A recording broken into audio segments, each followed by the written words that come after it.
आहे वर्ग 4 कर्मचारी, वर्ग 3 कर्मचारी, कॅन इन्स्पेक्टर असो, मोजणीदार असो, या DK असो, कालवा चौकीदार असो, कालवा निरीक्षक असो, या कालवा टपाली असो, अशांना गणवेश नाही. गणवेश वेळेला 6 महिन्यापासून भेटला नाही. त्यामुळे यांनी गणवेशचा भत्ता दिला नाही आणि धुळे भत्ता दिला नाही. त्या संदर्भात निवेदन दिलं.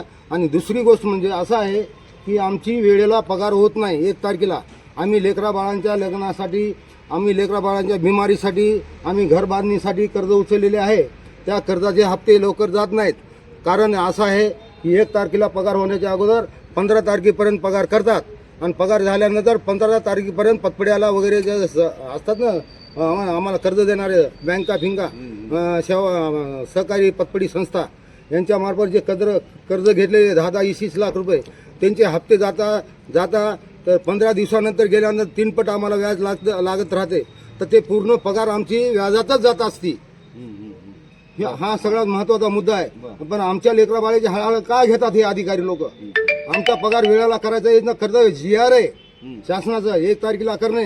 केव्हापासून पगार 6-8 महिन्यापासून. मग या संदर्भात आपण बोललेलं नाही. आता एकी केली मी सगळ्या कर्मचाऱ्यांची. हे नवीन लोक लागलेले आहेत, यांना तेवढी माहिती नाही. पूर्वी आपण राज्य सरकारी कर्मचारी संघटनेत करतात 10-15 तारखेला. 10-15 नियमानं 1 तारखे ते 5 तारखेच्या अंतर. हां, मग आता म्हणाला का मी मागली हीच. बाबा आम्हाला वेळेला पगार नाही झाल्या. आता महिला आहेत, लेकरं बाळावाले आहेत, त्याला ट्युशनला पैसे नसतात, लेकराला ॲडमिशनला पैसे लागतात. कधी कधी कोणते काय भानगडी बिमारी आई बाप वगैरे काय बिमार येतात, तेव्हा पैशाचं उत्पन्न कुठून आणायचं? चोऱ्या करायच्या का?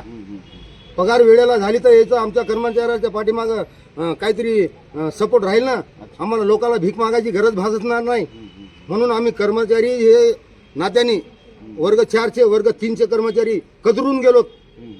हे जलसंपदा विभागाअंतर्गत कार्यकारी अभियंता विभाग क्रमांक 2 अंतर्गतल्या सर्व कर्मचारी, शाखा असो या उपविभाग असो, सगळेच असो, त्याचा प्रश्न आहे. किती कर्मचारी? 400-500 म्हणजे सगळ्या विभागाअंतर्गत सब डिव्हिजन, पाथरी सब डिव्हिजन 8, पाथरी सब डिव्हिजन 6, दैठणा सब डिव्हिजन 8, त्याच्यानंतर सब डिव्हिजन 6 पाथरी, त्याच्यानंतर सब डिव्हिजन 1 जिंतूर, परभणी जिल्हाभराच्या अंतर्गत या डिव्हिजनच्या अंतर्गत, आणि सब डिव्हिजन क्रमांक 10 परभणी. आश्वासन आता नाही झाली तर मला नाविलाज असतो उपोषण करावं लागेल. कर्मचारी आमरण उपोषण करणार. मरोको